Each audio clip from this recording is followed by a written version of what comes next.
All right. Um, we're doing this for a couple of reasons. Help people cope with the separation and the isolation. So the live stream feedback we've gotten so far is that it's bringing people a sense of normality. The second reason is we wanted to bring our community together, help people meet some of our local people that are doing stuff, and specifically our dungeon masters. So I'm going to take a pause to see if we're actually good on YouTube. We good? I can't hear anything. Let's adjust. All right. Sounds like we're good. So we got a couple of great local dungeon masters. Some of you guys know these people. We got Mr. Tally and Mr. Chris, and they're going to be joining us here and talking to us about what makes it click for them. Why do they DM? How do they get involved in role-playing games? And we'll talk a little bit about some of the tips and tricks that they've used specifically during social distancing to kind of bring their groups together or to keep their groups together during this time. So first off, we're going to head over to Mr. Tally, and he's going to introduce himself, tell us a little bit about himself, and give us how he got involved in role-playing games and dungeon mastering, and then we'll go over to Chris. So, Mr. Tally, you're up first. Tell us about yourself. Hi, everybody. My name's Tally. I have been DMing for several years. I originally started way back in the early 80s, and I was I loved mythology as a kid, and that led to my interest in the original Monsters Manual. As a kid, I could be found in a local bookstore or the local book department just perusing over the original Monsters Manual, and it just caused such an imagination. I've gone through several editions, and that has led me to where I DM in fifth edition now, and that's where I'm often found there at the Game Table Cafe, especially on Saturday mornings. Either that's when I DM, and I also am a player 2 to 3 times a week. All right, Mr. Tally, thank you. And we're going to head over to Chris. Go ahead and introduce yourself, Chris, and then we'll get into the meat of the questions. Go ahead, Chris. Okay, hi everyone. My name's Chris. I got back into D&D way back in the 80s. Don't remember exactly how I got it as a gift, but I remember looking at the pictures and being actually, amazed by it. Didn't really know what I was doing back then because I didn't have anyone to really teach me. I would just get my friends together, or mostly my brother, and we just kind of roll dice around and do the best we can. Got in and out of it for a couple of years. Anytime I walked as I went through college, late high school, college, anytime I walked through Walden Books, I kind of go through the modules that they have there. But then due to having some kids and wanting to get them away from their devices, I got back into it, started getting some books from fifth edition. And then that was the first I heard of the Game Table Cafe. Went in and met Tom, told him I want to DM. I'm getting back into this. I'm definitely feel like a newer DM and still learning. I know a lot of my players are probably played a lot longer than I have, but it's definitely something I love doing. So met Tom and hooked me up with some players. I've been doing Adventures League. I think during the summer, I did a couple, I called them one-shot Wednesdays. I would just print stuff from the drive-through RPG and play in the afternoons on Wednesdays. And a couple just right now currently doing Ravenloft or Strahd, and loving it, having a great time. Yeah, that's a favorite. The Curse of Strahd is definitely a favorite. I know Yeah. Tally did that not too long ago. Actually, you were doing it for about over a year, right, Tally? You were. Well, I was a player and still am in a Curse of Strahd campaign for now, I think approaching 2.5 years. Oh, we're being attacked by a vicious were-dog. Okay, so I know some of you can't really see, but what I'm holding up is this is a basic set, not even a first edition. This is what I got started on. It's only goes, it was way back, I think it was 1979 is the publication date. This might bring memories back for some of you. This is what I chewed on for a summer, and while I was out on vacation, and then I got back and I roped a bunch of my high school friends into playing it with me. And I think we played all through high school. And it just like Tally said, it's the whole. It just kind of fired my imagination, and I couldn't help but wanting to do it every week, and try and bring the group together and have an adventure. And we had a blast. And then I moved away to college, and then life got crazy, and I didn't DM for, I don't know, probably 30 years. And then I got back into it just a couple of years before we opened up the cafe and jumped into fifth edition. And I know Tally will get a chuckle out of this. The very first adventure I ran here at the Game Table Cafe was actually the basic set module in here. And I used the basic set rules. And I think the first thing that Tally told me was, man, it's easy to die in this edition. You remember that, Tally? I remember that very well. That was a great session. Yeah, I mean, Session. the hit points were just bare, minimum, and it seemed like it really made me feel like it was all the monsters were overpowered, and you had to really think about how is this really worth it. But anyways, so that's kind of my introduction to playing and how I got started DMing. So why do you DM? I mean, what fires you up every week? I know both of you are pretty voracious dungeon masters. You're whether it's pulling something off of Drive-Thru RPG or whether it's using Curse of Strahd, any of the published materials. Just kind of, why do you do it? What's your motivation there, Mr. Tally? I would have to say that I dungeon master purely for the spark of imagination. It helps me as an individual to maintain my memory but like it's tremendous amount of fun. I'm a huge consumer of Dungeons and Dragons content. There is just so much out there right now online. I read it. I read books. I just take in as much Dungeons and Dragons, specific Dungeons and Dragons content as much as possible.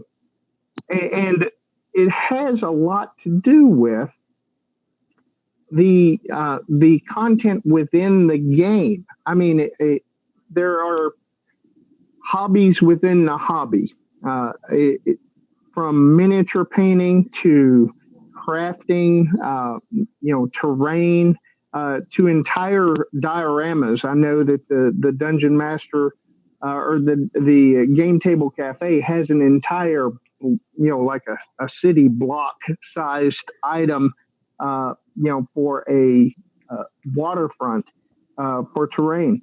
It has a lot to do with just all these little things, from creating the monsters and characters to spark the imagination during your gameplay setting.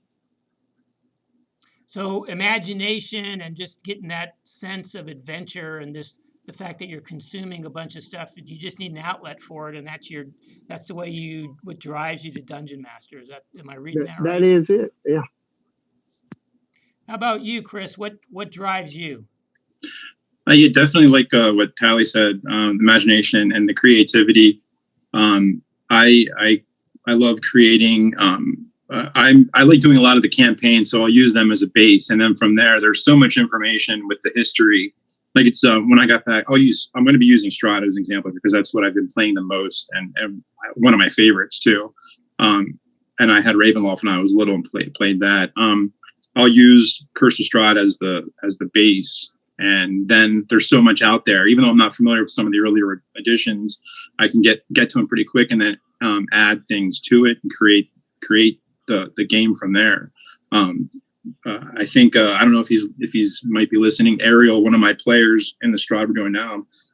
I'd like to do a little introduction for my players to tie them into the game. And I think before I knew I was done, I did like a 20-page intro just on his character to tie him in. And I know we'll probably touch on some of those things, what it's like being a DM. That's not the best thing to do, but yeah, I was just loving it. I love doing that. Just the creativity side of things, and then having fun. Yeah, but That's Chris, there's no right or wrong. I mean, if you enjoy doing that, right. Yeah. there's absolutely nothing wrong with that. Yeah. And Yeah. again, Good it's point. what motivates you. It's what drives you, and it's all about having a good time. So Yeah, definitely. And then just the fun. It's fun taking what I made and see what happens to it, and having other people's influencing it and their perspective on things, and just seeing how it goes, the creativity and creating and seeing what happens, and doing the story, making it your own. And then it's just as fine sticking to the book. There's so much material there that you'll have a great time. So the fun. Yeah, so I'm gonna. This is not a question I prepped you guys for, but it since you basically said the exact same thing I was gonna say in terms of what motivates me. I want to ask you a question related to that. So yeah, imagination. So what kind of gets me going is I'll go on a walk or a hike, and I'll see some beautiful vista. I don't know, maybe there's mist in the valley and pine trees or something. I'm like, oh, and then my mind just goes crazy with what's in the mist. Could there be something down in that valley that we need to go explore, or something like that? And then I'll get home and I'll have this whole laundry list of ideas and things that I want to tie into an adventure. And then I get, stuck. I get a writer's block or whatever. What do you do to take that spark of imagination, whether it's something you saw, something you read, or just a good idea? How do you take that from that spark of imagination to something that you can play? I'll go up to Tally first. So one of my main sources of inspiration are monsters, and I'll take that and I'll branch out to their environment and try to plug it into my campaign. Probably if I'm doing a one shot, okay, what I'll often do is take a single scenario from a cartoon or a TV show or a comic, and just kind of isolate it down to its most basic elements.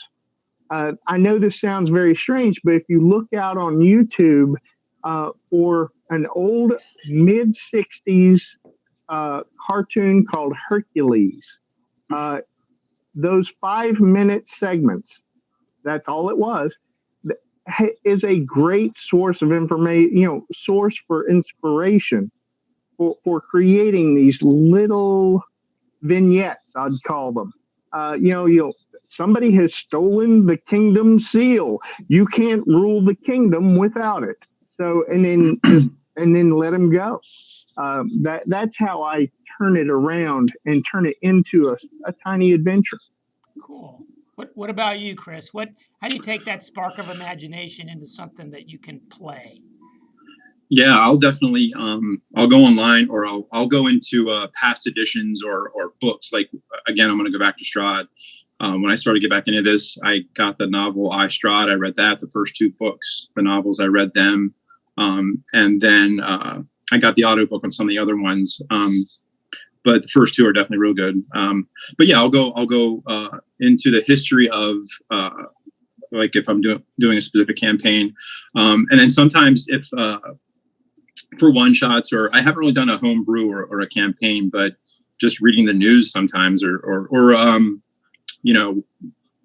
other TV shows, I can sometimes get little ideas from other, like mainly movies, kind of get sparks of imagination from watching something.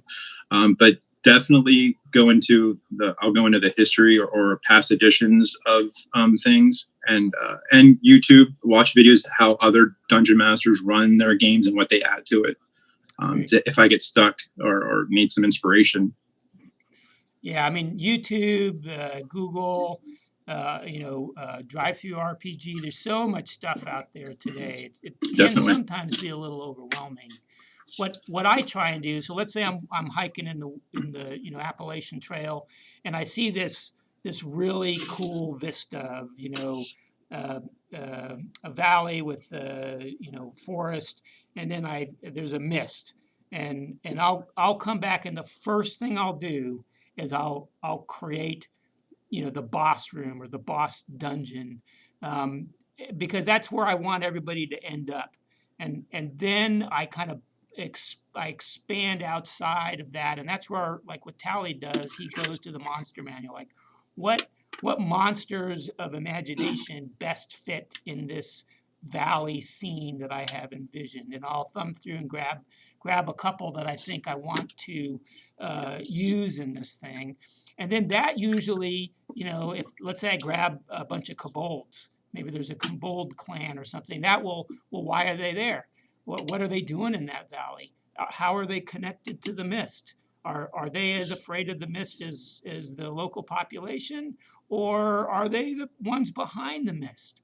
And so that's kind of the way I go. I start at the end where I want the final fight to be, or the final conclusion, and then I build it out from there.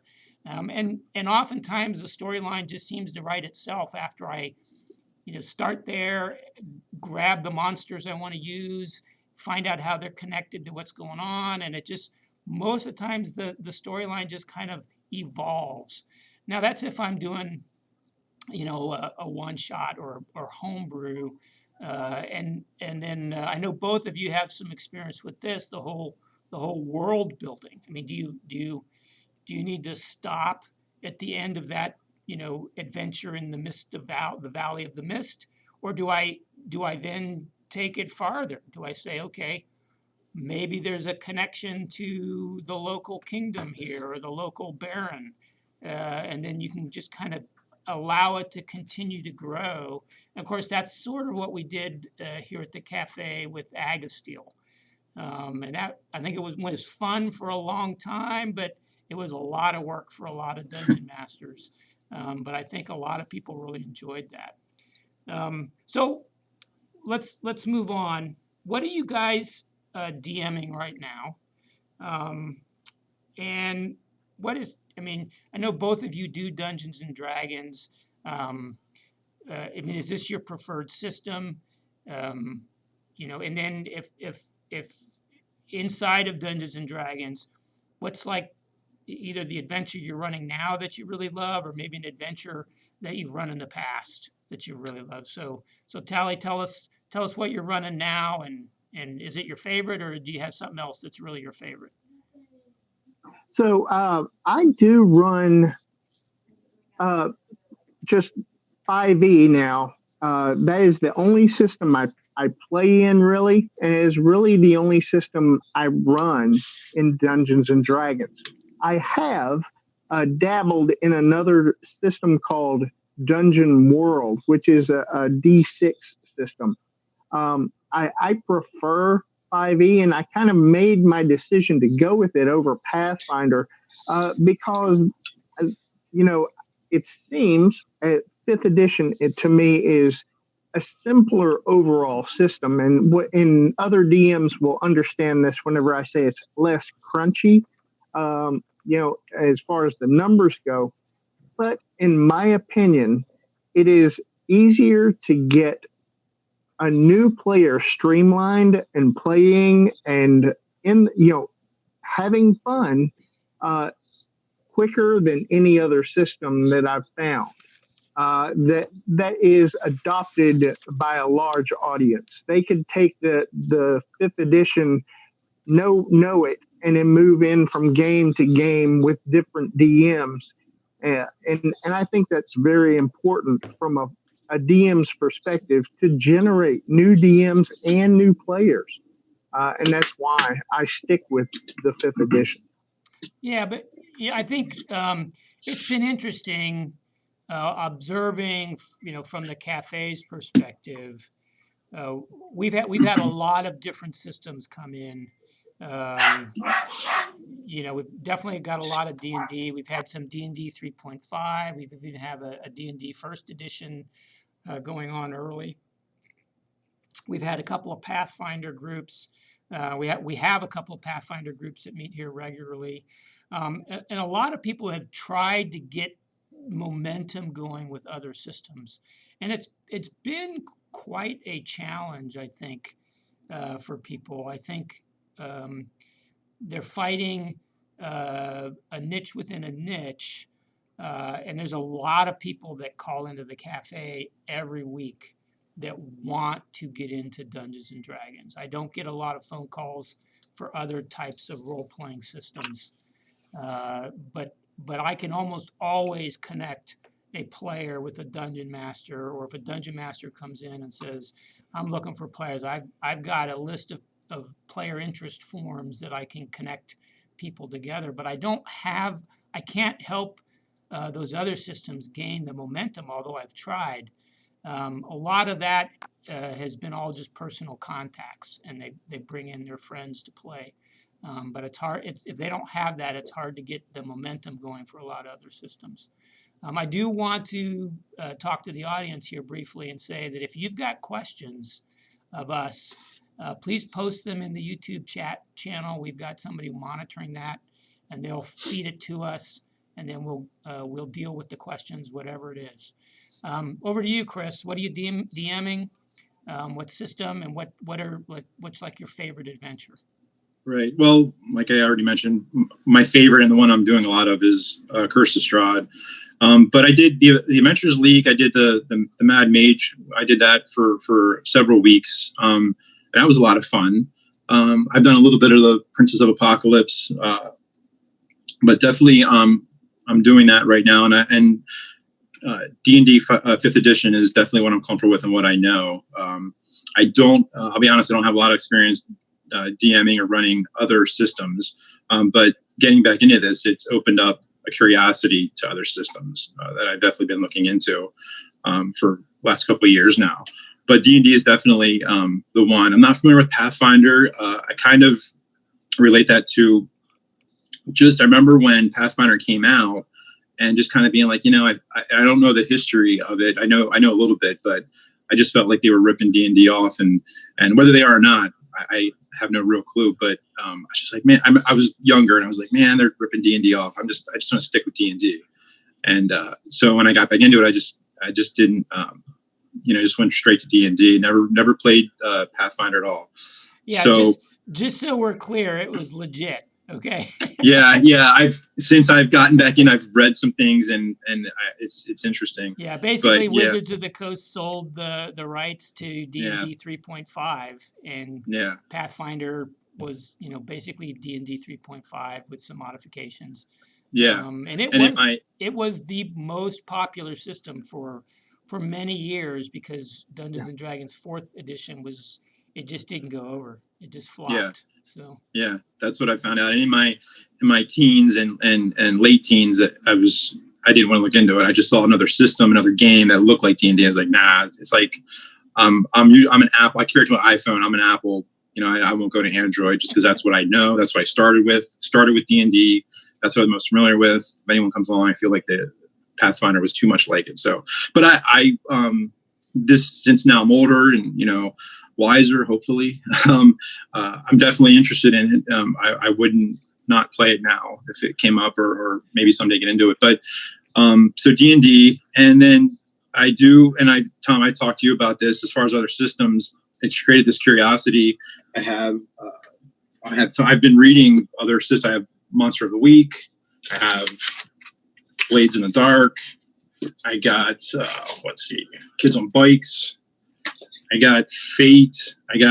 I've been reading them, and I want to. It's interesting. I'm learning them, and I want to play them. I want to DM them definitely. And I talked to you about that. I know things got crazy here with everything going on, but hopefully I can get some experience with these other games. Yeah, and we do have some people that have either run or offered to run Kids on Bikes and Monster of the Week. And I think Ariel, who you guys know, he's run a couple of No Thank You Evil games. Yeah. So we do have other role-playing games that go on here at the cafe. It's just they're usually one-shots, and the group doesn't seem to continue on much past the one-shot. Yeah. Which is there's nothing wrong with that. It's just sometimes a little frustrating for the dungeon master. Right. So yeah, I mean it's good to look at all the different systems and sources out there, but I think we all have an inclination to go, with the one we're most comfortable with, and I think that's one of Definitely. the reasons why D&D 5th edition is so popular. Yeah. So I do have a question from the audience. So, do either of you have a favorite resource from a prior edition that you still use in today's games? So I'll go over to you, Tally. Do you have something you've used in the past? You've just always used it. You keep using it, even though it's not 5th edition, but it's just something that's your go-to thing. So I'd mentioned earlier that I like to use the monster manual. So I have gone out and bought multiple monster manuals from previous editions. And what I'll often do is the action economy, whenever the monsters are fighting the characters, is often weighed for the characters. And I like to make it more challenging. So what I will do is I will take actions from previous editions of that monster and put it in and translate it into 5th edition. And I find that makes the game a lot more fun and the monsters much more interesting. It's basically kind of equivalent to Matt Colville's action-oriented monster design. So that's probably the best equivalent I could give to it. I like that because one of the things that I've noticed is that the monsters have evolved over time. There were things that they did in the past that they don't do in today's monster manual, and I like the fact that you're doing that because it keeps the players off balance a little bit too, because they probably read the current monster manual. They know if they're facing a basilisk exactly what they're, or at least they think they know exactly what they're getting into. But you can throw that little twist in.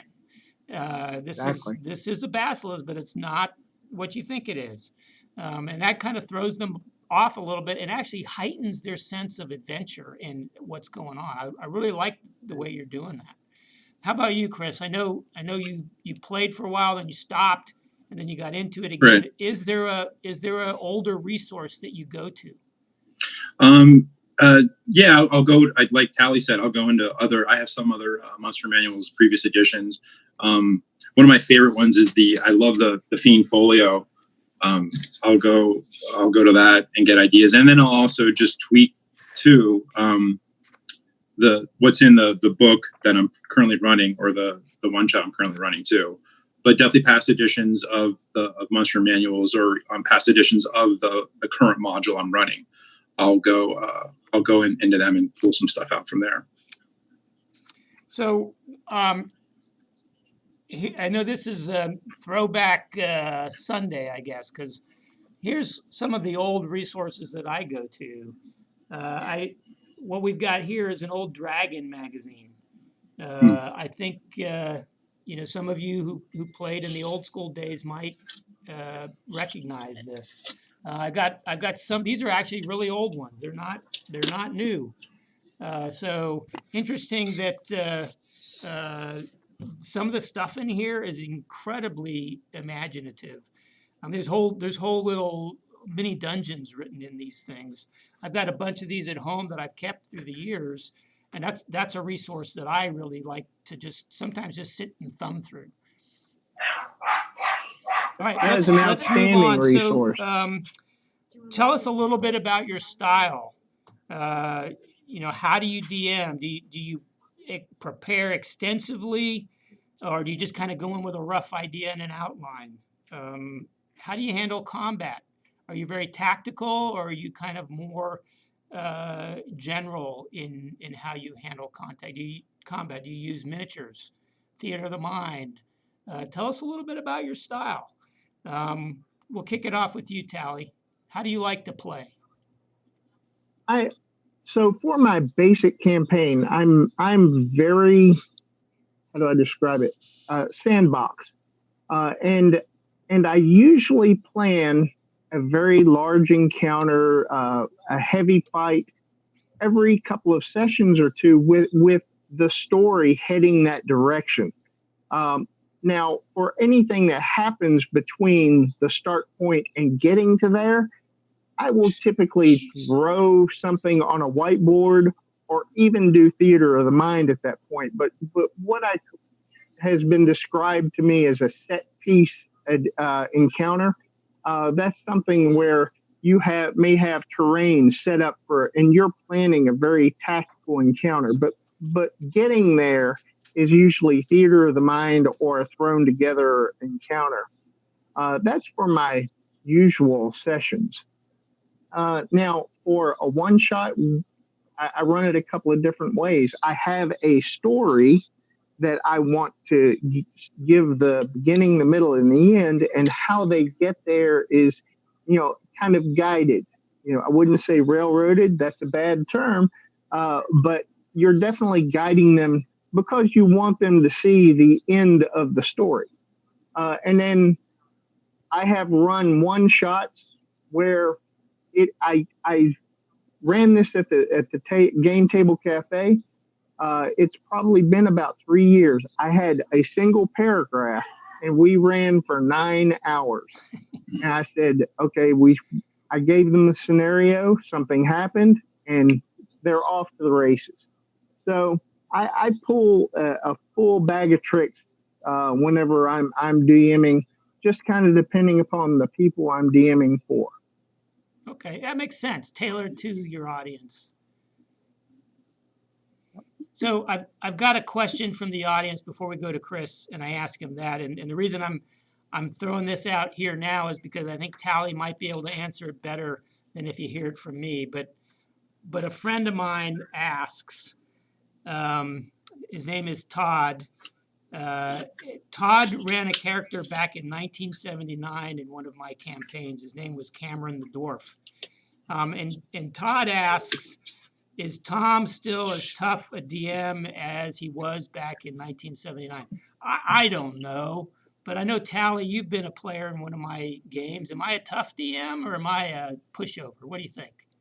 Well, I will tell you that whenever the Game Table Cafe first opened, and I was probably one of the first walk-in customers, and we started talking about Dungeons and Dragons, he pulled out that basic set, and we had like 4 of the regular attendees begin to play as you were DMing, and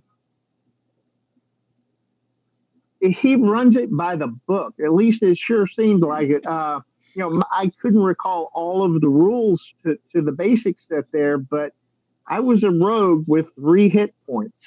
Our tank had 7 hit points, and we found ways to not engage the things that we found. Using the old 10-foot pole. I will say that Tom is probably as by the book in my experience as possible. And so I can't imagine that the 5th edition, moving to the 5th edition version would be any different. So yeah, if you hit 0 hit points and have 3 death saves, I bet he'll call you on it.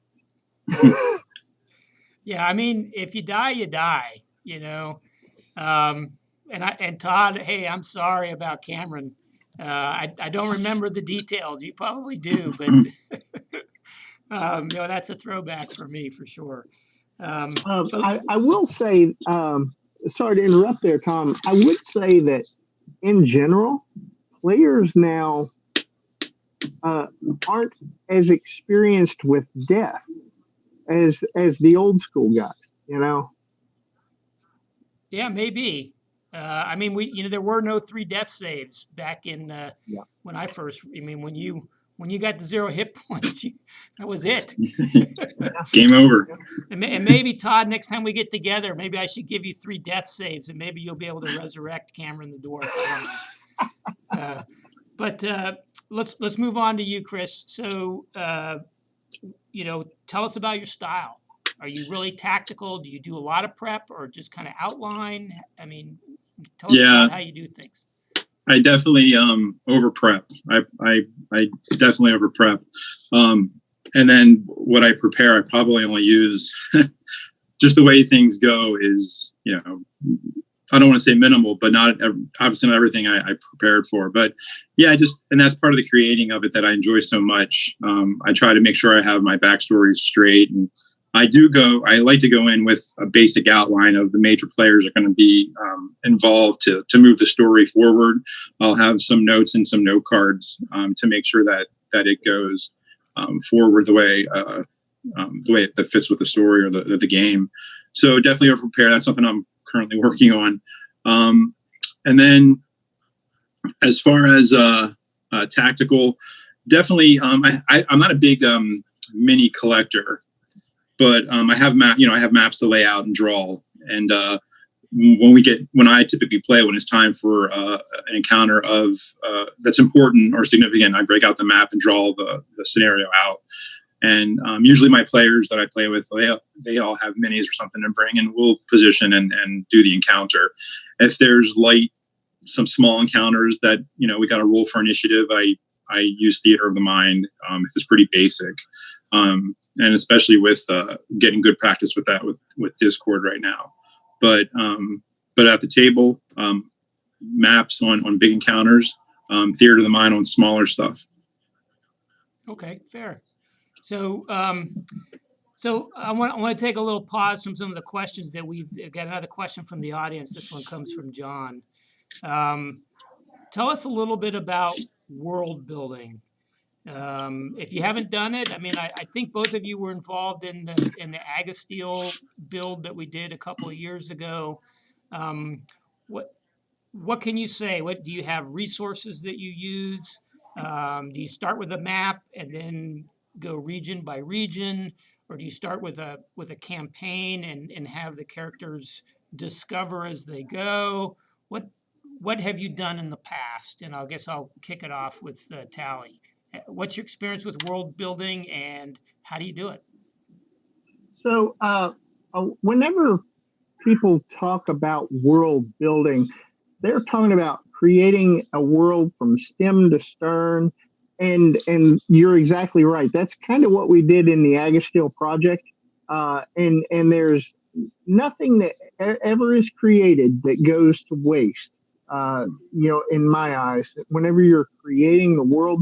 Now, the way I typically do it for my campaigns, I take a setting and I try to apply the setting as much as possible. And I fill in all the between the cities and between, going down in the dungeons. I take that and I make that my creative palette as far as the world building aspect. I usually, like I say, take a known setting. For instance, my most latest big campaign was held in Faerun, and it was in the Sword Coast area, and they probably covered a couple of 100 square miles and went to a level 11. Whereas my current campaign is held in the world of Tal'Dorei, and they've made it to level 9. It's been about a year and a half, I think. But what I do is I take that and I just fill in all the blanks in the world building aspect of it. Okay, how about you, Chris? What I'll start as far as creating the world, I'll start way up high, like geography. I'll draw what I think the land is from way high up, and then from there, as I zone into a town or a city or a kingdom, I'll use the geography I create around it to kind of give me ideas of what might be there and what's happening with that city or town, and go from there. So I definitely like drawing out the world from a kind of wide out pan, but and then kind of zoom into one kingdom and then create from there, or one town and create from there, whether it's near a port, or landlocked or up in a snow-capped mountain. And that's what was fun with Agasteel.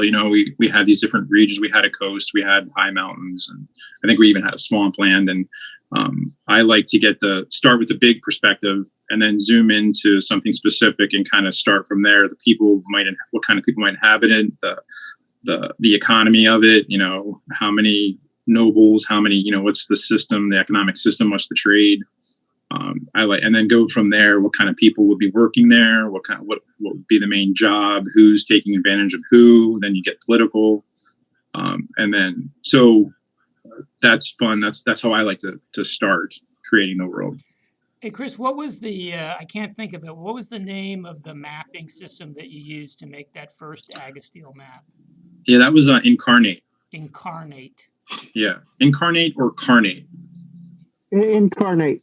Incarnate, yeah. And how easy or difficult is that to use? if I did it, it's super easy, and it's good. It's nice to get those kind of matches to get an idea, a basic map from you can zoom in, and it was very easy. Just drag and drop. It has preloaded things in a free version, just to drag and drop stuff to make your world very, very easy. Now, you said it zooms in. How far in can you go? I don't know how far in. I mean, it just like if you wanted to do like, I'm trying to think of the one that you have at the cafe. That's pretty wide angle. You can drag and drop like a little town. You can't get like street level that I know of in the free version. So just like these icons of a town or a kingdom, you can drag and drop. So it doesn't get too low, street level. Doesn't get that low. Okay. All right. Yeah. So that's kind of the way I've done it in the past. And I think, I know some of my friends from my high school days are listening in.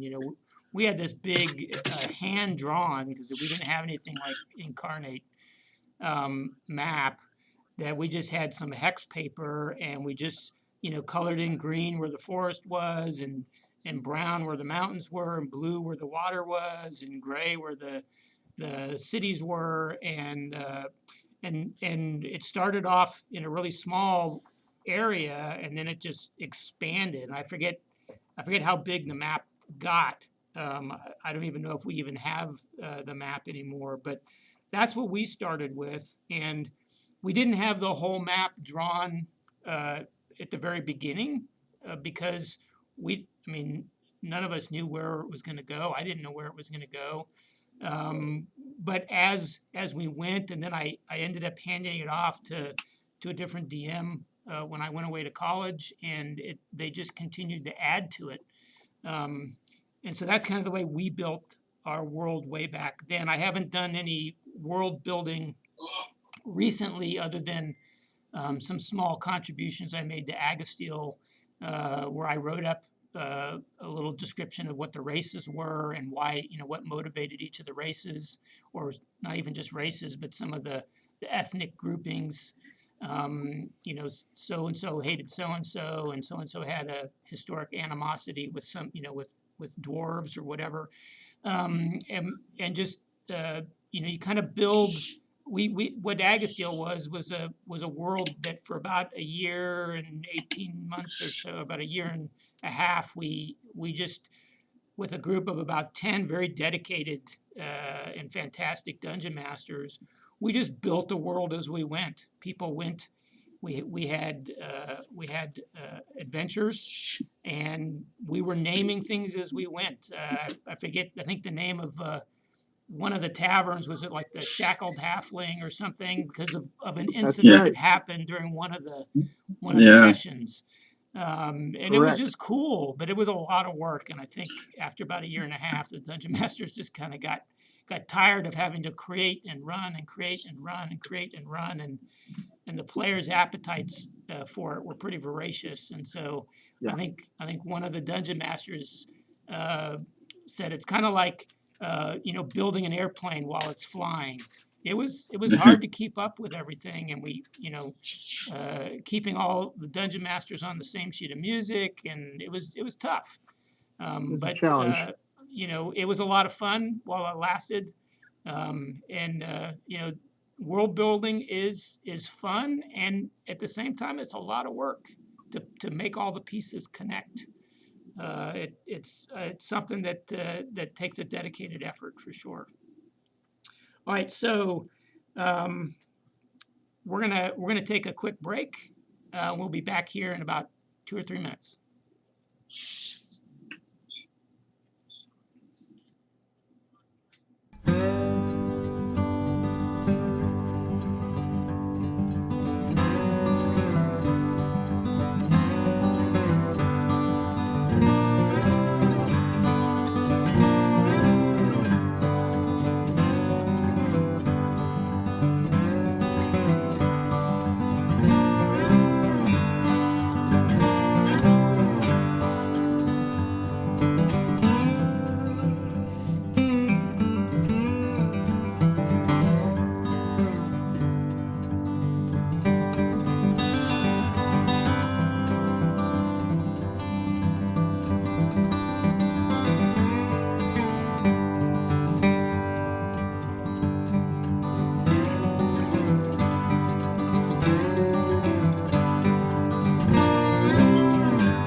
I hear you.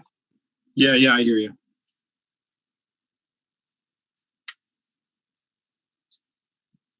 Okay. Good to go. I guess leave this one, right? And then click the link. Okay.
All right, thanks everybody for your patience. We had an issue with Zoom. We had to restart our meeting, so but now we're back. So we've only got a few other questions to cover. One from the audience that I think is appropriate. Um, experience points. Do you track it? You know, you killed the kobold, you get 9 experience points, and then you find some gold in his pocket. Or do you use milestones? What's your preferred method? What do you think about the other method? What do you think there, Tally? What's your preferred way to handle experience and leveling up characters?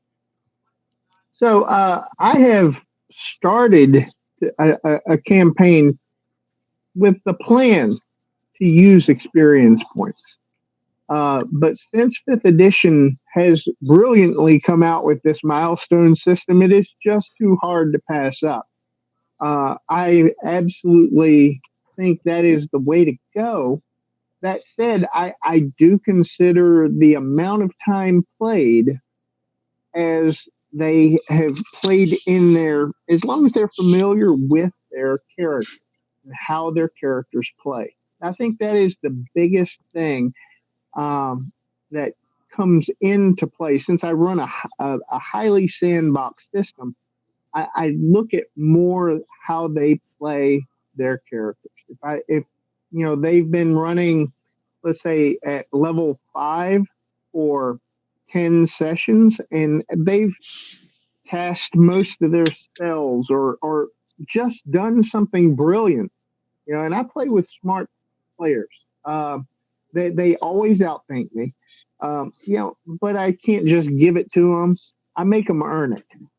So that's probably the best example I would say is I love the milestone system. If you're playing using a resource, I would set those up. But if I'm running sandbox, I look at the characters and the number of sessions they play and how they play the characters. All right, so you prefer the milestone system. What about you, Chris? What's your preferred system? Yeah, I prefer milestone too. I remember when I was younger, experience points seemed like it was fun. And maybe because I played with only usually 2 to 3 people, it was definitely easier to keep track of. And it was an easy progression to follow. But now that I'm older and back into it, milestone is just one less thing to keep track of. And I feel like I have more control and say in it as far as when they level up. So I really like milestone. It works well with my plan and flow of the game as they level up. So definitely milestone for me. Yeah, I would agree with both of you. I think that development, especially in 5e, is something that I've really enjoyed. I can remember all the accounting and the record keeping associated with they killed so many of this type of creature and so many of this type of creature, and they undid this trap and they found the secret door, and it was just seemed like it'd be a lot of accounting. Whereas at the end of the day, it's really more about what did they accomplish? What makes sense in the bigger context of the campaign of moving the characters forward with the story, regardless of how many kobolds or goblins or orcs they killed, and how much treasure they accumulated. All of that stuff is it was fun back in the day to count all that stuff up, but I really like the whole milestone system. This is what you guys accomplished. You accomplished, 2/3 of what I thought you would today, and that's a good job. And hey, let's move forward with your characters. And like you said, Chris, it allows you a degree of control as a dungeon master to, you want to move on in the story. You got to prep them to move on. Yeah. I get the attraction of maybe, I don't know if it's because, like I said, I was younger. I seemed to like it. I remember when I would kill something, I'd ask how many experience points do I get? Or if I was DMing, I was like, okay, you're getting X number of experience points because you killed that orc. And it was exciting. And then it just I remember it was just a lot to keep track of the more I DM'd. And but it's funny now, I've done a couple of the and it's a lot of the kids D&D stuff, and it was so much fun. I had a great time, and it's just kind of funny how a lot of them, these awesome young players, are like, "What's my experience points? What's my experience points?" How attracted they are to it too. It's kind of funny. Yeah, yeah. So another question from the audience. What is or was your favorite moment from your high school or old school D&D game? Do you guys have any favorite incidents or memories from maybe your first game or your first campaign that you'd like to share? I do. I actually have two from the old school games that one was directly involved with me, the other was not, but I was in the game. I was actually at the table. Anybody who played Advanced Dungeons and Dragons remembers uh, whenever you rolled an 18 strength, when you were rolling up your character, that you rolled a percentile dice to see just how strong you were, from being just like really a strong person, or were you superhumanly strong? And it was based on a scale of 1 to 100. And I was at the table whenever somebody rolled a drow priestess with 18 00 strength.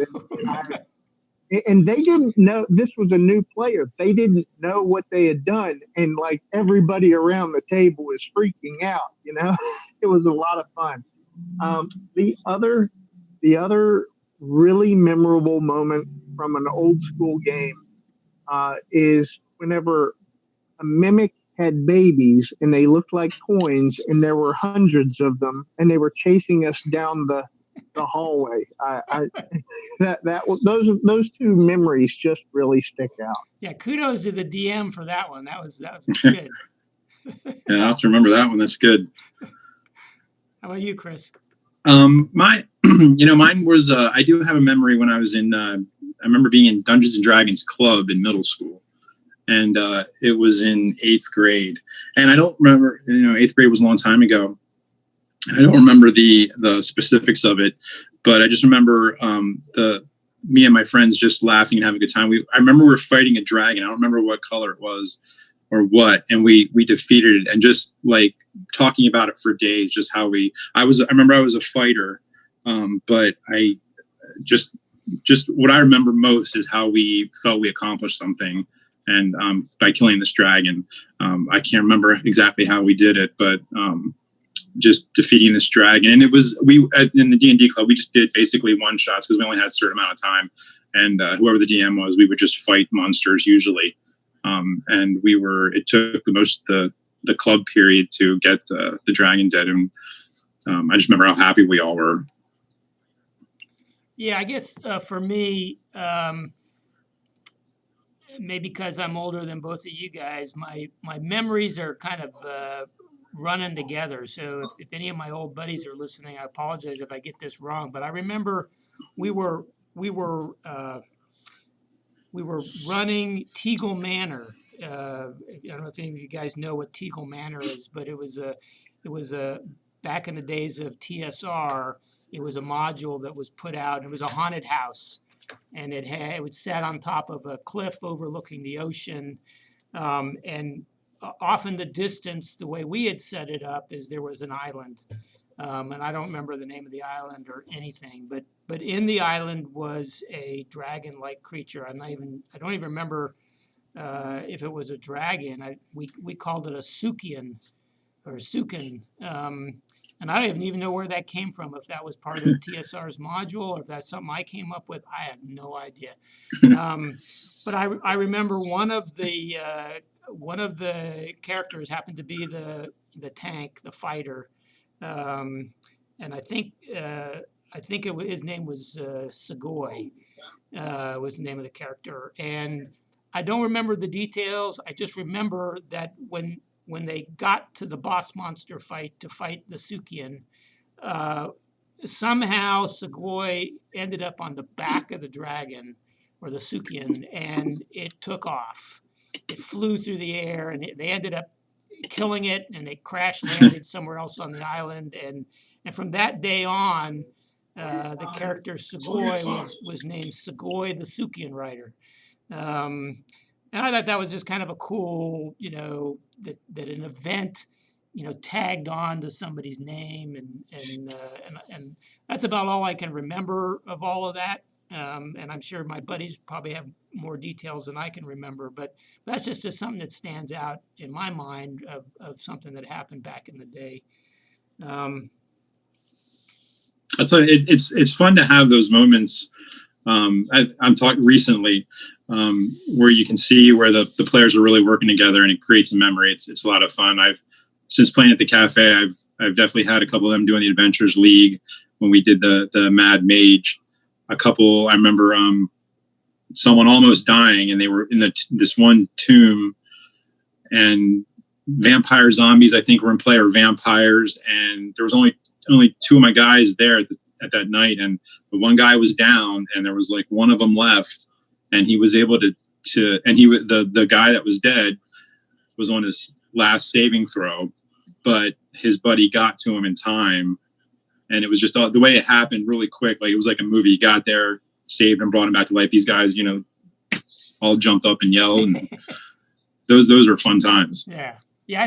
I mean, that's one of the things I think, we talked about how, imagination. The first question I asked you is, how did you get into all of this? And I think, the whole idea of bringing imagination or mythology or, maybe Lord of the Rings or other books that you've read, and being able to bring that to life in a storytelling game, a role-playing game, is what perhaps got us into it.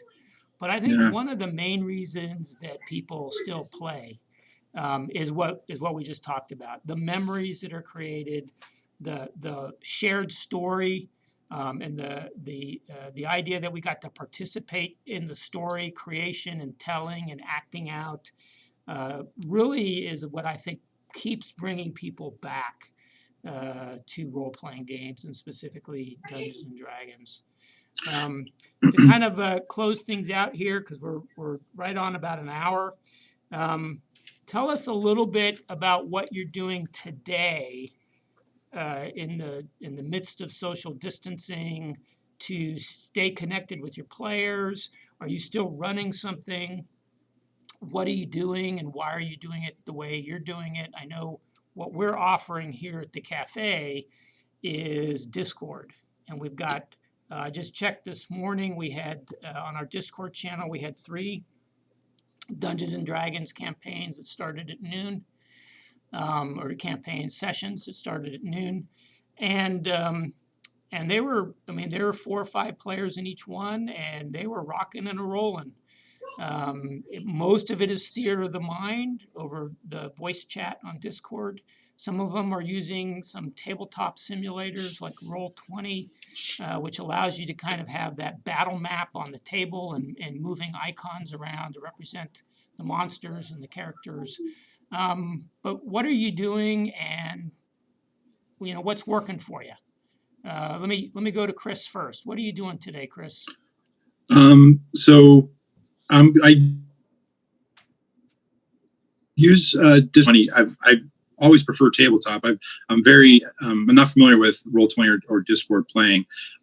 Probably around the new year, this past new year, I did get on Discord, and I'm doing an online game, Zweihander RPG, through Discord and Roll20. I'm a player. I'm not a DM, and it goes well. The map, we only use the map for just to get an idea of where we are, and when we have battle encounters.